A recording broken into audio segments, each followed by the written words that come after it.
I am sorry, patient کا خون بہت بہہ گیا ہے، ہم نے بلڈ بینک سے خون ارینج کر دیا ہے، لیکن ابھی تک پیشنٹ کو ہوش نہیں آیا، اگر جلدی ہوش نہ آیا تو جان کو خطرہ بھی ہو سکتا ہے، ڈاکٹر نے پیشہ ورانہ انداز میں بتایا۔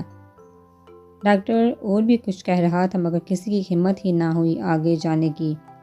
فرید کی نگاہ ان پر پڑی تو اس نے آہستہ سے ڈاکٹر سے کچھ کہا اور وہ چلتا ہوا پاس آیا۔ آپ درید صاحب کے ساتھ ہیں؟ اس نے پوچھا۔ جی، شایان اٹکتے ہوئے بولا۔ آئیے میرے ساتھ۔ وہ ان کو اپنے ساتھ لیتا ڈاکٹر کے پاس آیا۔ کیسے ہوا یہ صاحب؟ کیسا ہے میرا بیٹا؟ نادیہ بیگم نے بے تابی سے پوچھا۔ ان کا ایکسیڈنٹ ہوا ہے اور ان کی بیک سائڈ پہ کافی چوٹیں آئی ہیں، جس کی وجہ سے بلڈ کافی ضائع ہو گیا ہے، ڈاکٹر نے نادیہ بیگم کی بات کا جواب دیا۔ میرا اور درید کا بلڈ سیم ہے، آپ میرا بلڈ لے لیجیے، مراد صاحب نے کہا۔ آئیے میرے ساتھ۔ ڈاکٹر ان کو لے کر آئی سی یو کے اندر چلے گئے۔ نادیہ بیگم وہی کرسی چیئر پر رکھی چیئر پر بیٹھ کے رونے لگی۔ ماما چپ ہو جائیں، ٹھیک ہو جائے گا، وہ آپ اللہ سے دعا کریں، شایان نے انہیں تسلی دیتے ہوئے کہا۔ تو نادیہ بیگم خدا پاک سے دعا کرنے لگی۔ آپ جانتے ہیں درید کو وہ کہاں سے ملا آپ کو؟ اب کے شایان نے فرید سے پوچھا۔ جی، وہ باہر سڑک کنارے ان کی گاڑی کا ایکسیڈنٹ ہوا تھا تو میں ان کو یہاں لے آیا، فرید نے بات بتائی۔ شکریہ آپ کا، بہت بہت۔ شایان فرید کا شکر گزار ہوا۔ کوئی بات نہیں، یہ ان کا فون اور والیٹ لے لیں، اور اب میں چلتا ہوں، درید صاحب کو ہوش آ جائے تو ان سے کہیے گا امام صاحب سے ضرور مل لیں۔ وہ درید کا سامان دیتا ہوا بولا اور واپسی کے لیے مڑا۔ شایان بھی وہیں ماں کے پاس بیٹھ کر درید کی صحت کی دعا کرنے لگا۔ 2 گھنٹے بعد مراد صاحب واپس آ گئے تو شایان ان کے لیے جوس وغیرہ لے آیا تاکہ کمزوری محسوس نہ ہو۔ شایان نے افرا کو کال کر کے اطلاع دے دی تھی درید کے ایکسیڈنٹ کی، اور یہ بھی بتا دیا تھا کہ شاید وہ آج لیٹ گھر آئیں، تو دھیان رکھنا اپنا اور صابی کا۔ وہ فون کاٹ کے دوبارہ اندر آ کے نادیہ بیگم اور مراد صاحب کے پاس بیٹھ گیا۔ صابی دروازہ کھولو۔ افرا کو جب سے پتہ چلا تھا کہ درید کے ایکسیڈنٹ کا وہ بہت پریشان ہو گئی تھی، اور پھر صابی کا خیال آتے ہی وہ صابی کے کمرے کی طرف بھاگی تھی اور اب دستک پہ دستک دے رہی تھی مگر دروازہ کھول ہی نہیں رہی تھی۔ بلاخر 20 منٹ بعد صابی نے دروازہ کھول دیا۔ صابی، درید بھائی کا ایکسیڈنٹ ہو گیا ہے، اس کے دروازہ کھولتے ہی افرا نے اسے بتایا۔ اس کی بات سن کر وہ ویران آنکھوں سے اسے دیکھنے لگی جیسے اسے کچھ سمجھ نہ آیا ہو کہ اس نے کیا کہا ہے۔ تم نے سنا میں نے کیا کہا؟ تمہارے درید کا ایکسیڈنٹ ہو گیا ہے، افرا اس کی طرف عجیب نظروں سے دیکھتی بولی۔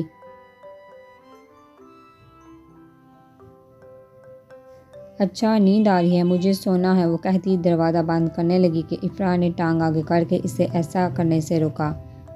ادھر دیکھو میری طرف، کیا ہوا ہے؟ تمہاری آنکھیں اتنی سرخ اور سوجی ہوئی کیوں ہیں؟ تم روئی تھی؟ وہ اس کا چہرہ اوپر اٹھاتی ہوئی پریشانی سے پوچھ رہی تھی۔ کچھ نہیں، میری طبیعت نہیں ٹھیک ہے، بس اسی لیے اب میں سونا چاہتی ہوں، اسپاٹ لہجے میں جواب دیتی وہ اس کے منہ پر دروازہ بند کر گئی۔ پیچھے وہ ہکا بکا کھڑی رہ گئی، اسے سمجھ نہ آیا آخر صابی کو ہوا کیا ہے۔ درید کے ایکسیڈنٹ کی خبر سن کر اس کے چہرے پہ کوئی ری ایکشن نہیں تھا، حالانکہ اسے پریشان ہونا چاہیے تھا مگر ایسا کچھ نہیں ہوا تھا۔ وہ حیران پریشان سی واپس اپنے کمرے میں آ گئی۔ دروازہ بند کرنے کے بعد وہ ڈریسنگ کے سامنے آ کے کھڑی ہو گئی اور اپنے چہرے کو دیکھنے لگی جو بے حد سنجیدہ تھا۔ اس نے اپنے دل کو ٹٹولا کہ آیا دل میں درید کے لیے کوئی احساس ہے، مگر وہاں سے کوئی جواب نہ آیا۔ اس کا دل خالی تھا، بالکل سپاٹ تھا۔ اسے درید کے لیے کچھ محسوس نہ ہوا۔ اس کے ایکسیڈنٹ کی خبر سن کر بھی اسے ذرا دکھ نہیں ہوا تھا، اور ہوتا بھی کیوں؟ جس انسان کو وہ اپنا محافظ سمجھتی تھی وہی اس کی عزت کا لٹیرا نکلا تھا۔ وہ واپس بستر پہ جا کے نیم دراز ہو گئی اور آنکھیں موند گئی۔ رات ہو گئی تھی، ہر طرف سناٹا چھایا ہوا تھا، درید کو ابھی تک ہوش نہیں آیا تھا۔ اسی خاموشی کو شایان کی آواز نے توڑا تھا۔ ماما بابا آپ لوگ گھر جائیں، میں یہی ہوں درید کے پاس، اسے ہوش آئے تو میں اطلاع کر دوں گا، وہ ان کی طبیعت کا خیال کرتے ہوئے بولا۔ نہیں، میں نہیں جاؤں گی، اپنے بچے کو چھوڑ کر جانے کی سال میں ہے، وہ نادیہ بیگم روتے ہوئے بولی۔ ماما پلیز، ایسے تو آپ کی طبیعت خراب ہو جائے گی، اور یہاں پہ آپ کیا کریں گی؟ میں ہوں نا یہاں، وہ انہیں سمجھاتا ہوا بولا۔ شایان بالکل ٹھیک کہہ رہا ہے، ہمیں گھر چلنا چاہیے، بچیاں بھی گھر پہ اکیلی ہیں۔ مراد صاحب نے بھی شایان کی تائید کی۔ ان کی بات سمجھتے نادیہ بیگم سر ہلا گئیں اور اٹھ کھڑی ہوئیں۔ مجھے ہر پل کی خبر دینا، جیسے ہی دورید کو ہوش آئے مجھے بتا دینا۔ وہ اس سے ہدایت کرتی ہوئی بولی۔ جی ماما، میں بتا دوں گا، ابھی آپ جائیں، وہ انہیں تسلی دیتا ہوا بولا۔ وہ دونوں اس کے سر پہ پیار کرتے گھر کے لیے نکل گئے۔ رات کے 2 بج رہے تھے۔ شایان باہر رکھی چیئر پر بیٹھا تھا جب ڈاکٹر اور نرس ہڑبڑی میں ICU میں چلے گئے۔ شایان بے چینی سے انہیں اندر جاتا دیکھ کر ادھر سے ادھر ٹہلنے لگا۔ آدھے گھنٹے بعد ڈاکٹر نرس کے ساتھ باہر آئے۔ پیشنٹ اب ٹھیک ہے، کنڈیشن بھی سٹیبل ہے، ہم انہیں روم میں شفٹ کر رہے ہیں، پھر آپ اسے دیکھ لیجیے گا، ڈاکٹر بتاتے ہوئے آگے بڑھ گئے اور شایان نے خدا کا شکر ادا کیا۔ پھر دورید کو روم میں شفٹ کر دیا گیا۔ اسے بیڈ پر لٹایا گیا تھا کیونکہ زخم اس کے پشت پر تھے، جس کی وجہ سے اس سے کمر کے بل لیٹنا مشکل تھا۔ شایان بھی ساتھ ہی تھا اور اب اس کے پاس رکھی کرسی پر بیٹھا تھا۔ کیسے ہو؟ شایان نے پوچھا۔ ٹھیک ہوں، مختصر جواب دیا گیا تھا۔ ایکسیڈنٹ کیسے ہوا؟ پھر سے سوال کیا۔ ایکسیڈنٹ؟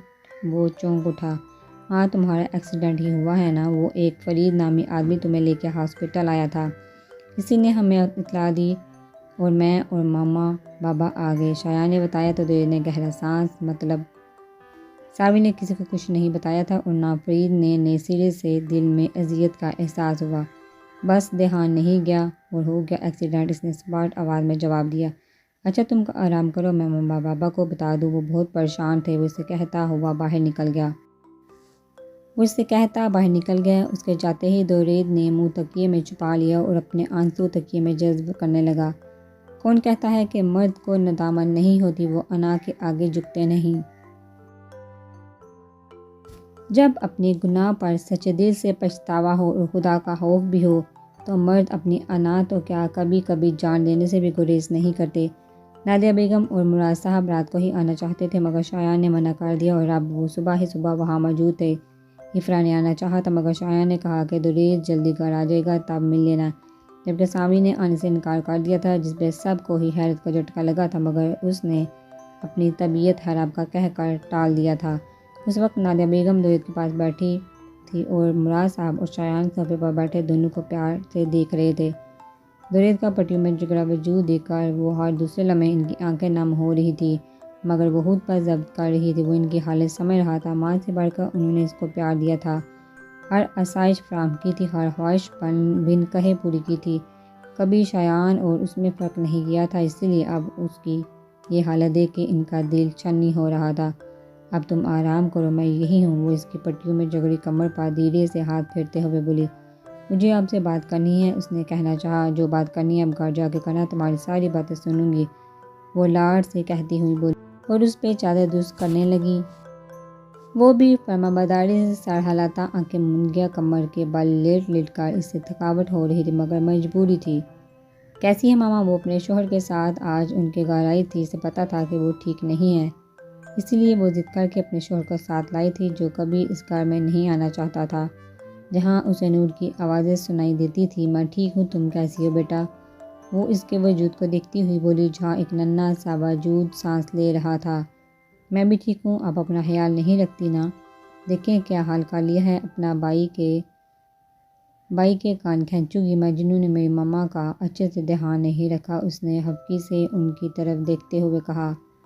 وہ تو بہت خیال رکھتا بیٹا، اپنے بچوں کو دیکھنے کو ترس گئی تھی، اسی لیے ایسی ہو گئی ہوں، وہ بے بس سی اس کی طرف دیکھتی بولی جو آتے ساتھ ہی ایک جانب کھڑکی میں کھڑا ہو گیا تھا اور ایسے باہر جھانک رہا تھا جیسے اس سے ضروری کوئی کام ہی نہ ہو۔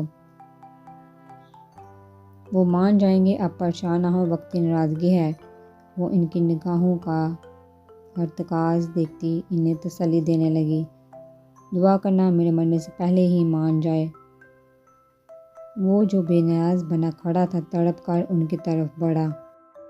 ایسی باتیں مت کریں آپ، ورنہ ہمیشہ آپ کے لیے ناراض ہو جاؤں گا آپ سے، وہ ان کے گلے لگتے بھیگے لہجے میں بولا۔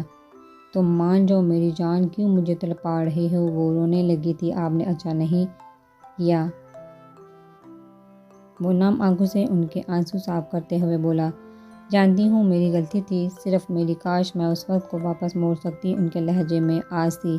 آپ فکر مت کریں، میں ڈھونڈ لوں گا اسے، پھر ہم پہلے کی طرح رہیں گے، لیکن جب تک وہ اس گھر میں واپس نہیں آ گئی میں یہاں نہیں آؤں گا، وہ اٹل لہجے میں بولتا باہر نکل گیا۔ اب پریشان مت ہو، آپ کو تو پتہ ہے ان کا غصہ کیسا ہوتا ہے۔ ایک پل میں ماشا، ایک پل میں تولا۔ وہ نرمی سے بولی تو وہ سڑھال آ گئی۔ اب میں چلتی ہوں، پھر آؤں گی اور آپ اپنا خیال رکھا کریں۔